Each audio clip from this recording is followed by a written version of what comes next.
Welcome back, everybody, to the 17th episode in the third season of the Doc Talk podcast, produced proudly in partnership with the Ottawa Rowing Club. I'm your host, Zach Lewis, and I started this podcast with the goal of fostering the community that surrounds our sport of rowing. I hope to do so through a variety of concise and insightful conversations with individuals from around the rowing world. Rowers, coaches, and practitioners of the sport, both past and present, will share their knowledge and stories with the goal of educating, inspiring, and motivating our listeners. We are starting off this season with a bang. It is my pleasure to introduce our guest, Marnie McBean. She is a decorated athlete, public speaker, mentor, and chef de mission for Team Canada's 2020 Tokyo Olympic team. She's got 3 Olympic gold medals under her belt and a bronze to boot across 4 different boat categories. 2 sweep, 2 scull. She has had an incredible career on the water and off and has suitably been inducted into the Canada Sports Hall of Fame, Canada's Olympic Hall of Fame, and in 2002 was inducted the Thomas Keller Award by the World Rowing Association for an outstanding international career in the sport of rowing. It is my pleasure to welcome Marnie to the podcast today to talk about her career and more. Alrighty, good morning, Marnie. We are thrilled to have you. How are you doing today? I'm doing great. Lovely. Now, look, we have a whole lot to get to today, and I'm very excited to have you on board. It's not every day you get to interview a Canadian rowing legend, but I usually try and start by figuring out where our guests got into the sport, kind of what got you excited about it, who helped you along the way, where along the journey did you find your love for rowing? Yeah, well, it was a chocolate bar commercial for me. I guess it was a long time ago, and as much as Canada did well, I'm going to use some numbers here that are going to really point out how old I am. But Canada had done well at the '84 Olympics, but like TV and media was super different then. And Canada did actually well at all sports. Anyways, so I went and I saw this movie, Oxford Blues, and it was like Rob Lowe rowing around in a pair of jeans, which now I know is ridiculous. But I remember the sport looked really cool, and they shot it, like mist rising off the water and all that sort of stuff. And I came home and I asked my mom, like, how do you learn to row? And at the time, like, I only knew, I knew one person who rowed, and that was a cousin who was rowing out at Brentwood College, on Vancouver Island. But I didn't know anybody. I live in Toronto. I grew up in Etobicoke, and I came home from the movie. I said, Mom, how do you learn how to row? And she's like, I don't know. And then shortly after that, there was the chocolate bar commercial, it was a Coffee Crisp ad. And, it's a really ridiculous ad. Like more recently, there's been an A&W ad where it's like Sue the Bear. But, mine was just, they play the Queen song, another one that bites the dust. They change it to another one bites the crisp, and the coxie's passing these chocolate bars and everyone's moving up and down the boat. And again, I was like, this sport looks awesome. It looks like fun. So between like Rob Lowe, like rowing in Oxford, a pair of jeans, and people eating a chocolate bar in a boat, both completely ridiculous things, I was like, this sport looks really cool. So I looked it up, and in this thing called the phone book, which is, pre-Google, that's how we got information. I looked 2 different phone books, yellow pages and white pages for our younger viewers. Right. And the thing was, I even had to ride my bike down by the club just to learn the name of the club, right? Because you can't just go rowing club. I had to know the name of the rowing club, which is, for me, it was the Argonaut Rowing Club. Yep. And I took their Learn to Row program, and I loved it right from the start. Awesome. I mean, between Rob Lowe and Coffee Crisp, what could go wrong? And right. I mean, I'm going to have to dig up that commercial. That's fantastic. I always think it's funny when you're watching rowing media, whether it's usually some amateur, or not amateur, but indie film or something like that, and someone's walking across the oar, or whatever the Nick Cage Hanlon one is, where he flips, somebody undoes his oar lock, and then he has to do it back up with a wrench and still finds a way to win the race. All that nonsense. Yeah, well, Ned Hanlon was full of little tricks like that, right? That was the boy in blue. Mm-hmm. And the thing with our sport that's hilarious with all of these movies, like I think, what's the one with Meryl Streep? She does it too. But they come to these movie projects and they're told they're going to get a double to do all the rowing. Yeah. And they do 2 weeks of rowing, and they're like, I love it. I want to do my own rowing. And then they look super shitty and slow. But every now and then you get a movie and the rowing is just fantastic. I think, what was the one?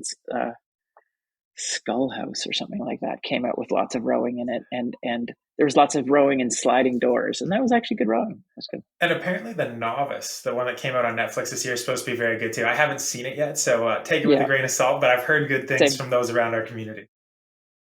Now, to come back to you a little bit, you had some incredible success domestically and internationally, kind of across a variety of crews. I mean, there aren't very many people that had equal success sweeping and sculling, which you seem to, which is incredible. Of your 4 Olympic medals, 2 were sweep in the pair and the 8, both being gold, and then 2 sculling medals, the gold in the double, and then the bronze in the quad, if I'm correct. Yeah, that's right. Now, it might be an unfair question to ask, but, and I don't want to put you on the spot, what was your most memorable race or favorite race for particular reasons? It doesn't have to be the crew or the result or anything. It could be your novice race in high school. I'm not sure which, but what was, when you look back, and I'm sure you have a plethora of fond memories from your career, what is one where you're like, if I could do it all over again and have that race back, I would do it again because it was fantastic? Or not fantastic, whatever the reason is. You know, I get asked this question a lot, right? What's my favorite medal? What's my favorite event, kind of thing? And usually the answer comes down to how I'm feeling on that day. Fair enough. You know, there's races that I learned a lot from. Gosh, I'm being like flooded with all these different races right now. There's like races that I feel that, you know, Kathleen and I sort of pulled out of a hat because we shouldn't have won it, right? But like one of probably our most dramatic races was at let me see which year it was, the 95 World Championships in the double. Yep. And we weren't going well. Like we were actually having some communication problems that week. And we got to the finals and it was just like, like we just weren't on the same page at the start line. Sort of emotionally, but you know, physically, where all of our preparation was good, and so we the race started, and the whole race we were in second, and we couldn't find the Dutch anywhere, but we were ahead of New Zealand, and New Zealand started coming on us, and we're like, oh God, it doesn't matter like how much I it's not that we weren't getting along. It doesn't how much like we weren't in sync, but man, we could not let New Zealand pass us. Yep. And so it kind of put us together, and we stayed ahead of New Zealand. And then with like 200 meters, all of a sudden over my left shoulder, I'm like, oh, there's the Dutch. And so then all of a sudden we were united in this, and the stroke that we actually finally passed the Dutch happened to be the stroke that we crossed the finish line. So in the 2,000 meter race, right? In the 2,000 meter race, we beat them by, I think it was 0.04. And, you know, those poor Dutch, because the next day we just stayed ahead of them in the quad by 0.2. So in that weekend, we beat the same 2 girls because they were doubling up also. We beat the same 2 girls in 2 races by a combined total of 0.24. So for me, that's always one of those things. Like that's why you train so much. So that was an example of being able to grab success on a bad day. Like that was a really bad day. And then I guess that, you know, there's another race where sometimes it is, I guess that's what's popping into my head right now is the pair in 90. It was in it was the Essen. It was the regatta where Silken got injured, so it has to be in 92. Mm-hmm. And Kathleen really uncharacteristically had a bad stroke in the start, and we were like back for the longest time. And it was just how we sort of pulled it together and kept moving, and honestly, we didn't win that race. Where the Germans were ahead of us, but you know, it was one of those things. I remember coming off the water, and so what happened? We were way back, and that regatta we were doing like 9 races. We were doubling up. We were doing the pair 4 and 8. So I was in the pair and the 8. Kathleen came, and the 4 was doing the 4 and the 8, and we were doing the pair 4 and 8 heats, reps, finals on Sunday. Heats, reps, finals on Saturday and Sunday. So in those 2 days, we were going to have like six races, 6 international races in 2 days, and which by today's standards is wild. I mean, it was wild back then, I'm sure. But by those day standards, was wild too. Like nobody, It's not like doubling up has become less. Actually, doubling up is becoming more popular. Mhm. Like you see more and more people doing it. And by that, not many people do it, right? Yep. But so we were behind in the pair, and I made a call as bow to stick with plan B, which meant we weren't going to sprint in the finish because our coach had already told us that we had to do like pull up our bootstraps in the 8. So Kathleen was cool with it. I said, let's stick with plan B. And then we came off the water, and then he was pretty upset with us. And he's like, what was going on out there?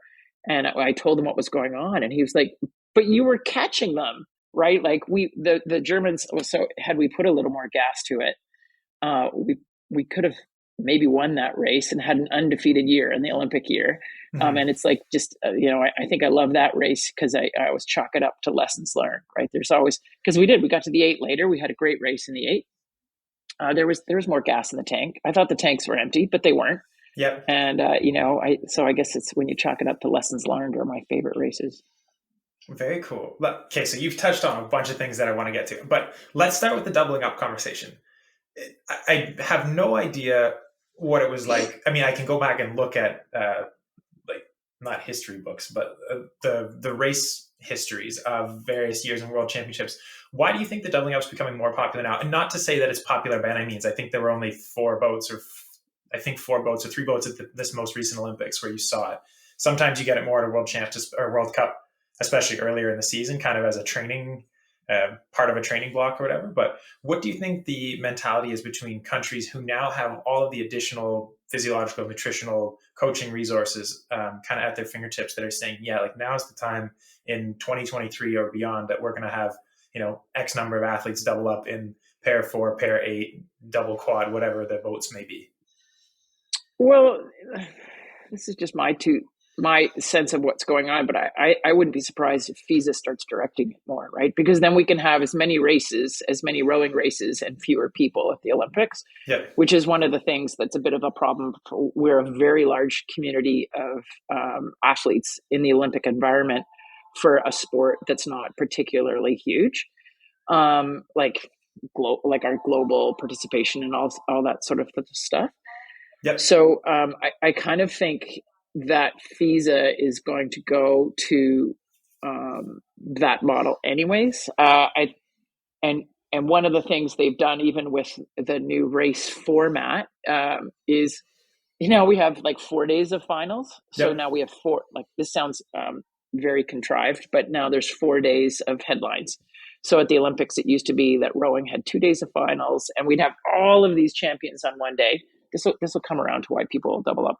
But we Yep. had all of these champions on one day, and we had no marquee presence at the games, right? Since someone like Steve Redgrave, and it takes like 4 or 5 Olympics to have some sort of like Before anybody cares. standout quality. Like, how are Yeah. you going to stand out against like someone like Usain Bolt, right? Yep. Because some of our finals are on the same day that the 100-meter goes.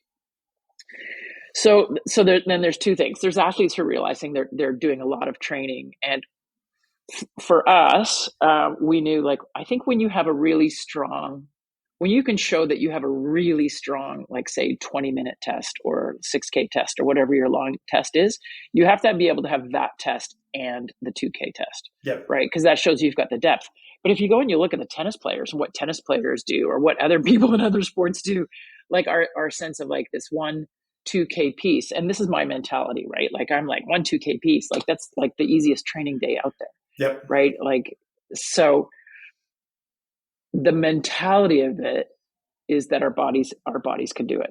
And then you start realizing that you're training a lot. And if you can get your program gains a financial benefit for more medals, definitely we look at like, all of the countries, our funding is based on the number of medals we win. So if you have these like standout athletes, right, like, and they have the potential to help you get 2 medals instead of 1 medal, that's a better return on your investment. For sure. And for the athlete, it's more fun. Like, there's at the Olympics, it's this long sit around time. There's 7 days, right, where you're kind of sitting around, and if you're good enough, like particularly, it's a gamble, right? You got to know that you're not going to go through too many reps, right? That's the way to do it. And ideally, your heat you can easily make your semi, right? So if from your heat, it's not such a terrible race that you can make a semi. Every semi is going to be tough.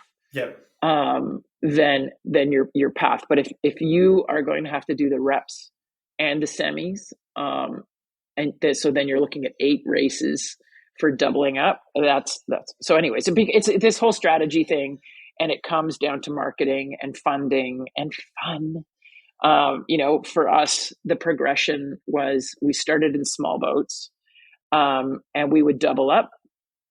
So we started in the small boats, and then we doubled up, and then we went to a world championships, and we had doubled up against the Americans. And then we watched their 8 get a medal, and we weren't racing the 8, and we're like, we can beat them. So let's double up next year. And so we went from not doubling up to doubling up, because we're like, well, why not? We're even when we're doubling up, we're good enough to beat that crew, and they just got a medal. So I never want to leave that medal on the table again. Absolutely. It's a mentality thing. I love that mentality. And then okay, well, we do this all day in practice, and this is something we can do. And if they can do it, we can, which I'm sure played a huge factor in your approach to training and your team environment and your success as well. I mean, for those people that are listening that haven't looked at your international results, by all means, take 2 minutes out of your afternoon and go take a look, because it is blow you away spectacular. In your first, I think, 15 or 16 appearances racing for Canada, you medaled in all of but one of them, and that's Senior World Championships, under 23s, Trans-Tas, World University Games. Flipped. That's not my fault. I flipped. And actually, no, I did. I won the single the first day into the headwind. And I think I flipped with the tailwind. I think I won the second day. Yeah, I did. I won the second day, and then on the third day it came around to a tailwind, and I flipped.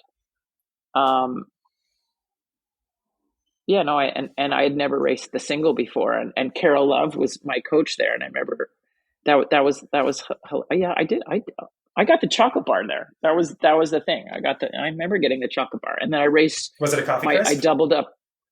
No, it was this big dairy milk bar, and it was pretty awesome. It was like this 1 pound chocolate bar, kind of probably a kilo at the time, because it was Australian. Yeah. But yeah, no, I think I started off just being strong without any technique, and it was really important for me to figure out technique. So then I was strong and had technique, which is good, because I'm, if I've been hanging out upside down for a week, I'm 5'10". And most of the people I was racing against were way taller than I was. So I just had to be just a little bit more determined in the middle of the race. I love that. And it's any coach will tell you when you're taking on a new rower, if you've got a kid that's strong and determined, you can teach them technique, versus someone who's got the technique and doesn't have the other facets. So, I mean, that makes total sense. So you had that success early on, and you had coaches that were able to and willing to work with you. And it's also cool to see that, Al and Carol and other coaches you mentioned are still around. I mean, Carol's obviously running the women's sweep program now with the senior team here. And Al's doing the coaches conferences and coach development, all that kind of stuff. And we're lucky to have that kind of coach experience and willingness to give back kind of within our own rowing community here in Canada. Well, and it shows a lot. We lost Carol as a coach for a long period of time, because, she had kids. They had 5 kids. I remember they had 2 kids, and she and Brian wanted to have a third child, and the third child came out triplets. And so, best or worst case scenario, depending on how you look at it. It took her a long time to have time that she didn't want to commit to her family. And now we're so lucky to have her back. The women's program's just thriving with her around. She was an amazing coach for the moment that I got to work with her back in, that was 88. Yeah. That was a long time ago. And now she's with them now, just having just an extraordinary impact on that group. For sure. And lots of positive feedback coming out from her. I mean, having strong female coaches, Michelle, prior to her, lots of positive feedback as well from that group, and a testament to their success. And I want to jump ahead to that 8 in just a second. But before that, I wanted to ask you a little bit about your role with Canada in Tokyo 2020. So you were chosen as the chef de mission, which for our viewer or our listeners, I guess, translated directly is the head of the mission, or in a sports context, it's usually the person that leads the delegation, so athletes, coaches, behind the scenes people, etc., at an international competition. Can you tell us a little bit about how you got into this role and what your actual duties were as somebody that will likely Sure. never be in that position? Sure. Well, yeah. So chef de mission isn't the chef for the rowing team. It's chef for the entire Canadian Olympic team. So Yep. all sports. And So how many athletes would you have had going to Tokyo? I'm sure I watched the we had opening ceremonies. 378 athletes. Awesome. But I'm the chef for not just the athletes. I'm also the chef for the mission staff and the coaches and all that sort of stuff. And so ultimately our team size in Tokyo was about 800 people. Right. Awesome. And some of those people, because of the pandemic, and I think even had there not been restrictions, were working for us in Canada. Yep. And some of them were in Japan, all over the place. And even before we got to that, sort of for the 2.5 years before that, the team that I was working with was sometimes, about 2,200 people, right? When you think of all the people who thought they were going to the Olympics and had to go through the qualifying process, Of course. and it kind of gets weeded down.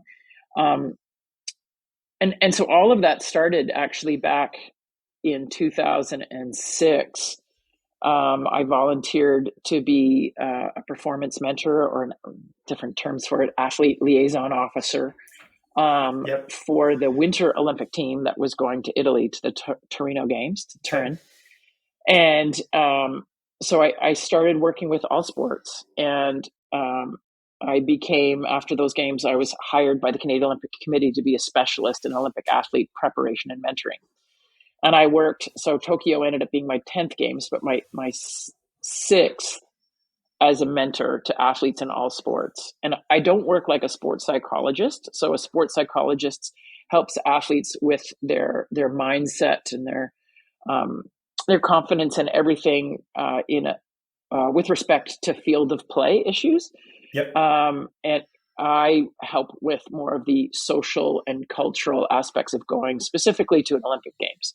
So, sometimes we have athletes who I found they were medalists at World Championships, and they kind of othered the Olympic Games. And so I would work with them about preparing for the Olympics, managing friends and family and all those sort of things, and managing that, that monkey on the back, so that when we get into the Olympic environment, we can have all the confidence in that environment that we have at our World Cups, our World Championships, and even our own domestic competitions and regattas. For sure. And so while I can't help a bobsledder or a wrestler do their job, because I don't know so much about those sports, I know about the process of trying to get yourself comfortable and confident that you can go to the Olympic Games and succeed, and to do as well as you hope. Right. My favorite answer is you want to do as well as you expect at the Olympics, and it's great if you expect to win. But when it came there's an application process to be a chef de mission, and I applied for it, and you end up being, you need to have communication strengths, because I end up doing a lot of media, For sure. particularly through the pandemic and stuff like that. But you need communication strengths, speaking to the media, speaking to all the athletes, understanding all the different sport cultures. Like rowing's got a really unique sport culture, in that we're very isolated. We're not used to people close to us. We silo quite a bit. And, Yep. and if you think of swimmers, have people on the swim deck like right beside them, and our closest person, including our coach, is usually 150, 200 meters away from us. Mm-hmm. Minimum. If they're on the side riding a bike, we can't hear them. So we're working with all of those people and making sure everyone feels comfortable. And then I'm also, as chef de mission, I'm also responsible and sit on different committees like issues management, selection. There's all these different nomination committee. There's a lot that goes on behind the scenes to get a team of 378 athletes and 800 people coordinated. So I it was can't a begin to huge thing. imagine. Now, two questions kind of coming out of that. One is for athletes that are in the sports at an Olympics that are traditionally a little more segregated. So skiers, sliders, equestrian rowers, things like that, that in a lot of scenarios don't end up being in the central village with all the athletes. Do you find that they have an easier time with the competition because there are less distractions? There's kind of less being in the nucleus of what's going on? Or do you find that there's a sense of missing out? I'm at the games, I should be at opening ceremonies, or I should be in the village, or I want to be part of that, or I want to watch the men's basketball team or whatever. Have you, in the several years that you've been involved as an athlete support mentor, have you found any sort of correlation between those that are actually in the mix and those that are a little bit more separated for their particular sport venues?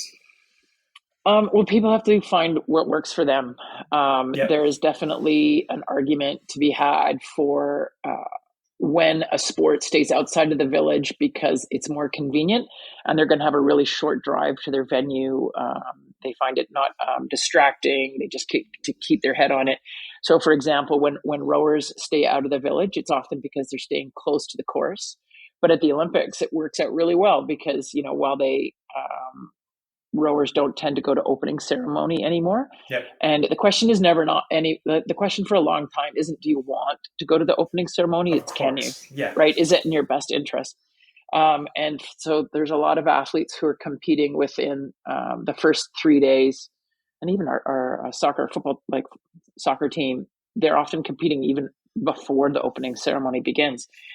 It's not in their best interest to go. But so rowers can like skip the opening ceremony and then like come on into the Olympic Village, and traditionally they then get to enjoy the second week of the games, going to different sports, sort of experiencing the Olympic Village life and that kind of thing, and it can work very much to their best interest. I know. I'm sorry. Go ahead. No, and I've seen other examples of say in Vancouver. Um, you know, there was an athlete who was like sort of like a nationally featured athlete going to those games, who was young, and all their coaches and advisors decided that they should stay outside of the village in a perfect combination, no distraction, easy to get to the venue, like, because it's just home games and it's going to be very difficult and challenging to stay focused. Of course. And all it ended up doing, because this athlete was young, was it isolated them, and they kind of lost some of the mojo and the fun that they normally have at competitions. And it didn't go as well for that athlete as they would have liked. And in hindsight, they were like, well, staying in the village was actually a really good place, because there is a vibe that comes from the game. So there is, like, in the Olympic Village, it can be very good. And I'm sorry, Zach, I'm giving you all these really long answers. But the thing was, Tokyo was super different. Because for the teams that stayed outside of the village in Tokyo, it was terrible. Yeah. Because inside the village, we had this kind of protected hub, and as much as the pandemic was on, we're walking around with masks, and we had no we didn't have an athlete lounge for Canadians to hang out in. We sent everyone to their room. We gave everyone a TV to watch. We don't normally do that. We're normally like, here's the team TV, come and be together and watch the Olympics together. Cheer on the rest of your team, that kind of thing. Yeah, like, and enjoy watching. Like, it's super awesome when, not all the rowers are competing on a day. So you can sit with a rower as a sailor or whatever, and you can watch rowing and that, or diving, and somebody from that sport can tell you what you're watching. Like, that's really cool. Or you sit watching one sport one day, and the next, and you see somebody win a medal, and those two athletes from completely different sports are like, well, I want to do that, right? And then they go off and they do that the next day. It's just like this momentum that it passes along. So in Tokyo, inside the Olympic Village, all the athletes from the world were kind of like living the same thing. And there was this comfortable social distancing, kind of very careful environment. But the hotels outside the village and the community of Japan and Tokyo outside the village treated athletes with kind of a stranger danger, and they were very much trapped in their hotels, and it didn't have that sense of being able to wander around. So like, our cyclists, our wrestlers, and our soccer team, their experience in Japan during the games was very challenging. And I've had the good fortune of being able to speak to a number of these athletes who attended Japan, and one of the most disappointing things for them was the inability to connect with other Team Canada members, and not being able to go to, the swimming or the basketball or volleyball or whatever and go support the team, regardless of where they were at in their competition or if they were done. And if anything, the positive outlook from a lot of them seems to be that they want to go back because that's the part they really want to experience. And Yeah. one thing that you've brought up a number of times in the interview is the notion of fun. As much as this is competition, and this is what people train for 8 years or for 10 years or for their whole life or whatever it is, if we're not having fun, there's no point in doing it, regardless of what Yeah. your role is on the team. And I think as viewers, it's often, I don't know if it's challenging, but it kind of doesn't sit at the forefront of your mind. You're going, people are here to compete. This is their job. This is their livelihood. This is whatever. But at the root of it Yeah, all, but the fun that I'm talking about almost always occurs after competition, right? Like, yep. so there's like the casual, like sit around fun where you're sitting and you're nervous and you're trying to just like eat your Cheerios or whatever your cereal is, with other people who are just as nervous as you. Like that's super cool. And you get to you sit with someone and,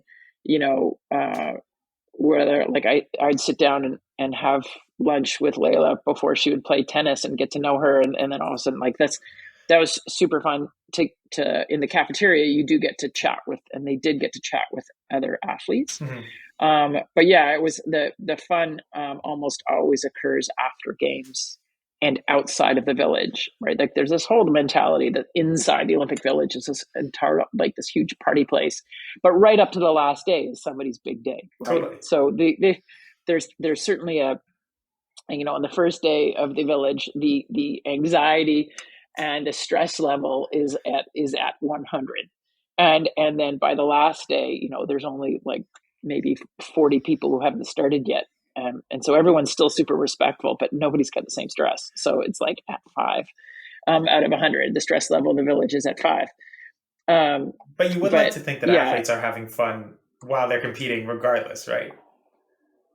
yeah. Well, our sense of fun is that stress level, right? Absolutely. Like we choose that like heart stopping, like oh my God moments like that sort of kind of make you can't sleep for about 2 weeks. I remember I realized it took me almost 6 months to realize that I was laughing differently. Like I had to get away from the Olympics to realize that I was just almost always tired. Like I would laugh, but like the big belly laughs, and it takes a while to get back to that. For sure. Now, in your role as support staff, did you find that there was one particular instance, either like an exceptional play or a Canadian comeback or a medal, or one particular athlete that you had the opportunity to work with that had an exceptional performance? Is there something that, I know we touched a little bit about like the on-water rowing side of things, but since you've kind of transitioned into that support or mentorship role, is there anything that was like, yep, this is 100% why I'm doing it. This is worthwhile. This is what I'm going to remember in my current capacity? I suppose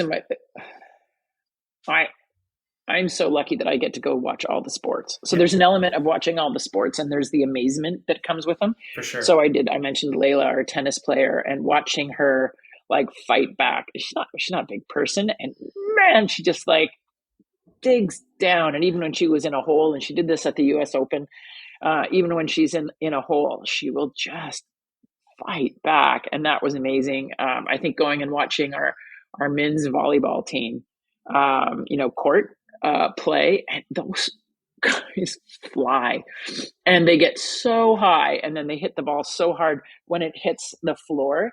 It's kind of like hearing a cannon, kind of like there's all these elements of amazement. But then there's like simple conversations. And so this is where, for me, it's always like, oh, I was totally there, the right place. I'll have, even before the games, I'll have conversations with an athlete, and I can think of like Mode, our weightlifter, and I had a couple conversations with her, and she was totally on the right track. So it's not like I turned her ship or anything like that, but we just had a couple conversations, and then she would say that, she would tell me that they were good and important conversations. And then I was doing everything I could to go and watch. Like even before I got to Tokyo, she was like on my radar to go and watch her compete. Yep. And I was like, I cannot wait to go and see her. She is just such a good person, and we've totally connected in conversations. And she's been really, you know,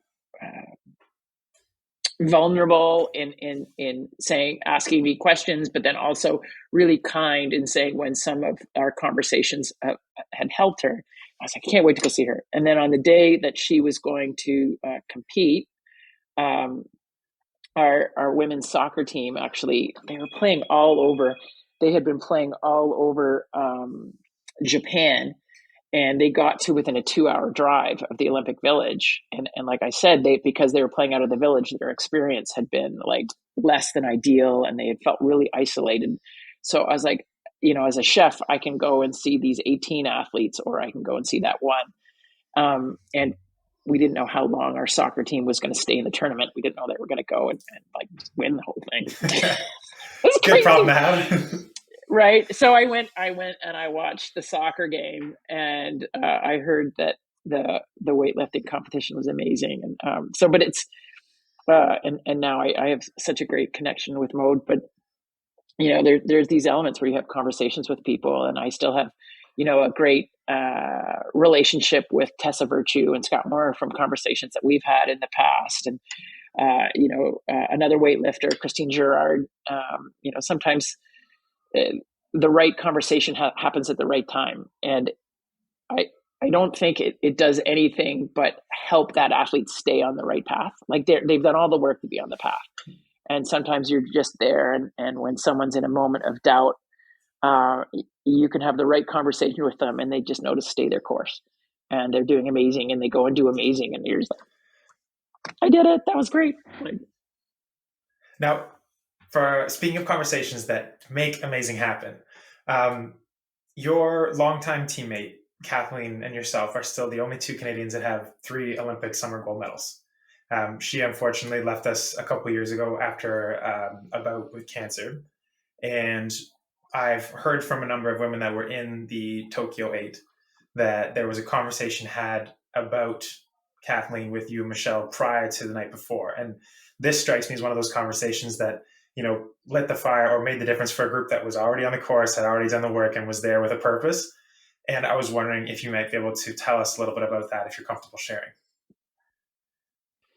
Yeah, sure. In the Olympic Village, they had this really wonderful space. It was a remembrance space. They had a remembrance tree, and I found it early on in the games. Before, because I was chef, I got to go to the games as soon as the village opened, and on this tree you could take a ribbon and put someone's name on it, and so I'd put Kathleen there. And Michelle actually invited me. She said they were going to meet at the remembrance tree the night before, and would I come? And I was like very moved by that. And so when I joined them, and I in the relationship of Hedel and McBean, definitely on the talker, right? So I'm the extrovert and she was the introvert. And so I went in and I was just trying to think of, and I'd said this to them a long time ago, right? Michelle had invited me into camp to talk to the women, like almost 9 or 10 months before that moment, about Kathleen, right after she had passed in January.